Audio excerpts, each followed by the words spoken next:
Hi, my name is Chris Bullock. I am the owner of the Wandering Bull. 2019 is our 50th anniversary. My dad started the business when we were kids back in 1969, running around powwows all over New England. Today we're going to talk about Peyote Stitch. We offer a kit at the Wandering Bull that basically comes with all the components to make the little key ring. With the key ring, inside of the instructions, we have photographs that basically would show you what we're going to talk about today. And it consists of a wood dowel, that's the base, piece of leather that we're going to wrap the dowel in. The kit also includes vials of beads, needles, thread, wax for your thread, the key ring, and the screw eye for the very top. To get started, basically we're going to take the dowel, wrap it with the leather, and put a clip on it to pinch it, and we're going to snip off the excess. So, I'm going to lay that leather flat. We're going to use the smooth side on the outside. Lay that down. I'm going to use hot glue today, just so we can speed up the process. You can use Elmer's glue. We also sell the E6000 glue.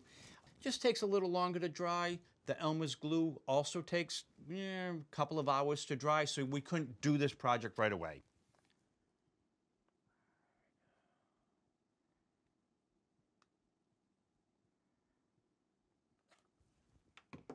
So I've applied the hot glue. I'm going to stick my dowel in the middle.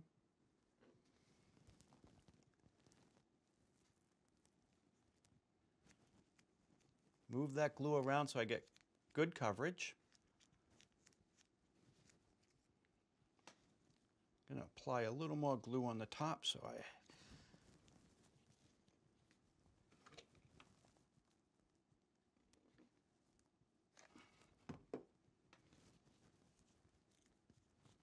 I'm going to snip off the little excess right now.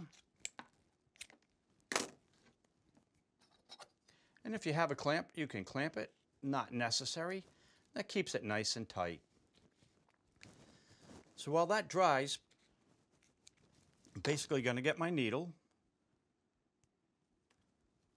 So the thread and the needles, I like to work with about 20 inches of thread, no longer. I'm going to be pulling a lot through. So this may be a little long, but this will work for today. So, and I'm going to use it single ply. Here's the two ends. I have threaded already. So I'm going to just put a knot in one of these. Basically, you're going to be going through the bead twice. So you want to make sure that the needle fits through the beads, and then the thread fits through the beads. The worst thing you want to do is on the first time is force a bead over your needle. Get a little bit of a tail on that knot. I'm going to snip that off. That hot glue dries relatively quick. I'm going to cut the leather real close to the dowel. So I basically have the dowel sandwiched in the inside. So I have a knot on the end of my leather. Take the needle. At the top, I'm going to go through.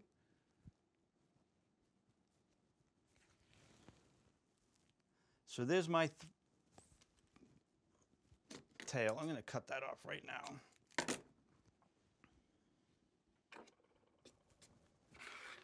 So for this project, I'm going to put my beads into the tray. It's easy to control them that way.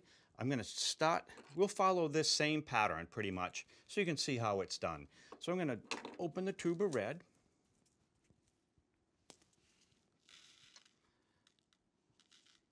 I don't need to put any more beads in than that. That's a fair amount. And the next one will be white. So I'm going to start at the top. Going to put my red beads on. And I believe I'll be at roughly about 23 beads around.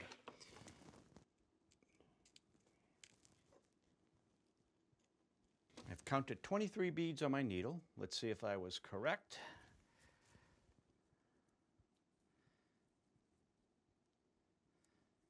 And I am short, so I'm going to add another 5 beads, see where I end up. So then I'll be 28 beads. I'm going to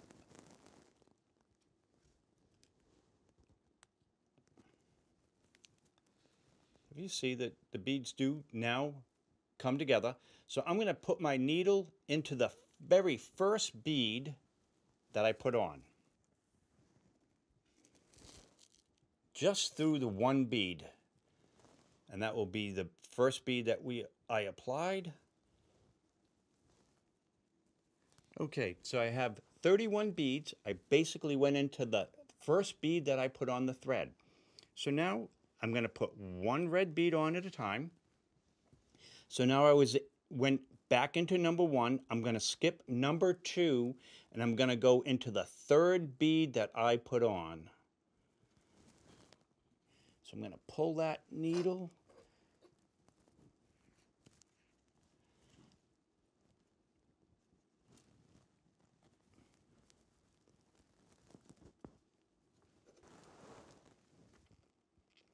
And so you can see that bead drops down. So number 1, number 2. I went into number 3, so I'm going to put one bead on.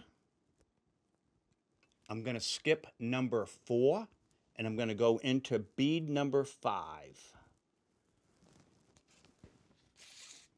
And doing it backwards, my thread is all coming out backwards, so difficult to do it this way, but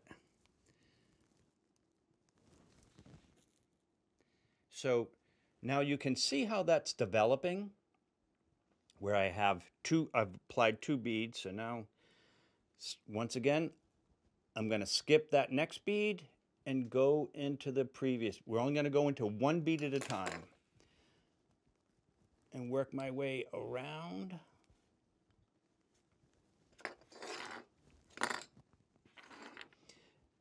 Once I start the row of white, you'll be able to definitely see how the beadwork progresses, and that pattern will slowly develop.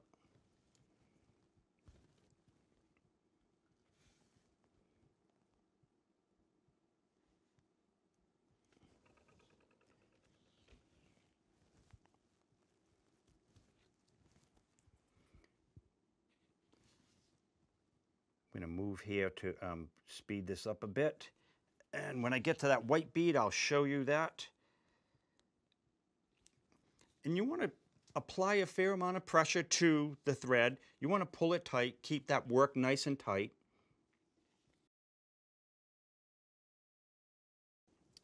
I've applied all my beads all the way around, one at a time, skipping every other bead, and I'm right back at the beginning. So I have totally completed the second row of beads. As you can see, that forces one bead up, one bead down. Now I'm going to apply the white. Basically, I have completed this top row, and I'm going to add the white bead into that.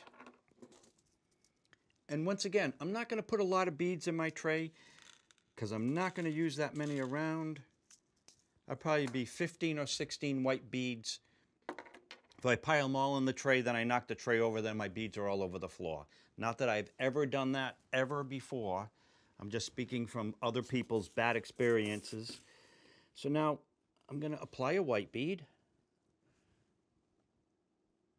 So here we are.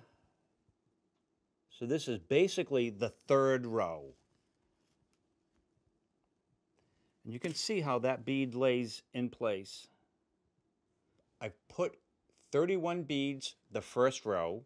The second time I skipped every other bead with a bead. Now I'm going back through that second singular bead that I put in place. They'll all stack up and line up. I'll hold that in place.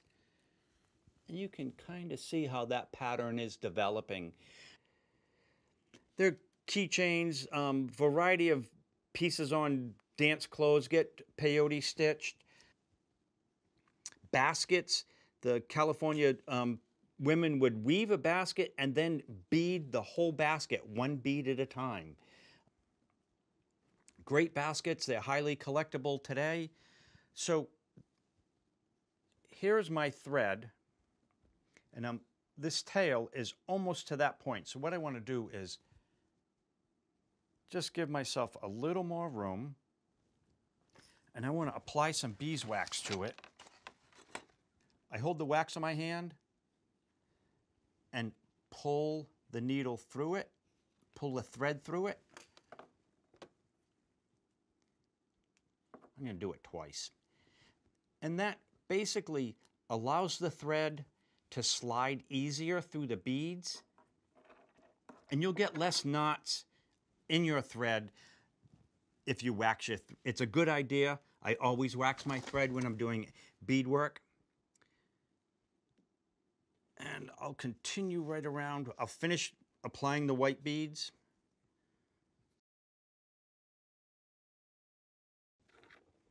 I have completed that third row are all the white beads all the way around. So now, if we wanted to continue with this pattern, the white and the red are stripes down to the blue beads. So I'll put on a row of red, and you'll see how that will continue.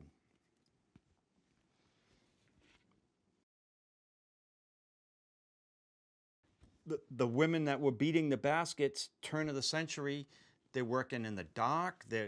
I have the convenience of nice lights. I've got nice needles and nice threads. My conditions are great compared to the way those women were working in the past. Outdoors, poorly lit. That row is complete. So the next row, I would apply a white bead, and the white bead you'll see would stack right in place with that previous row. So we'll do this one and then we'll call it a day.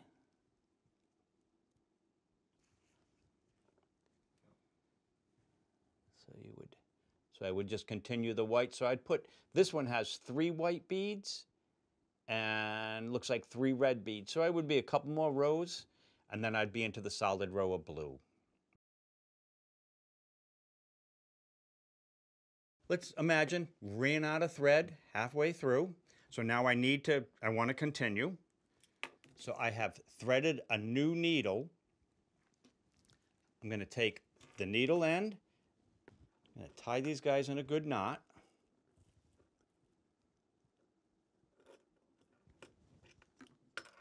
Okay, so now I have my knot halfway up. I'm going to wrap it around once, twice, and I'm going to go back through the last white bead I put on that white bead. So I'm going to go back into that bead.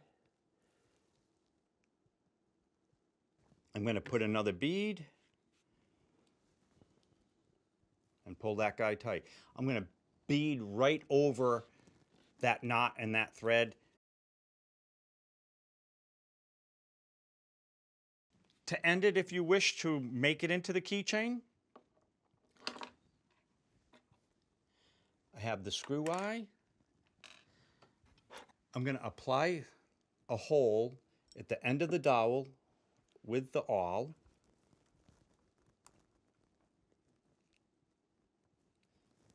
And once you get it started, I use the awl and twist that guy in place. When you complete your beadwork, get to the end, you can tie your knot right onto the leather. Same thing, go through that leather, tie a couple of good knots, and you want to keep it neat and hide it underneath your beads as best you can. That's it for now. Once again, at thewanderingbull.com, you can see us on Facebook, jump on the web, you can call us on the 800 number. Thanks a lot.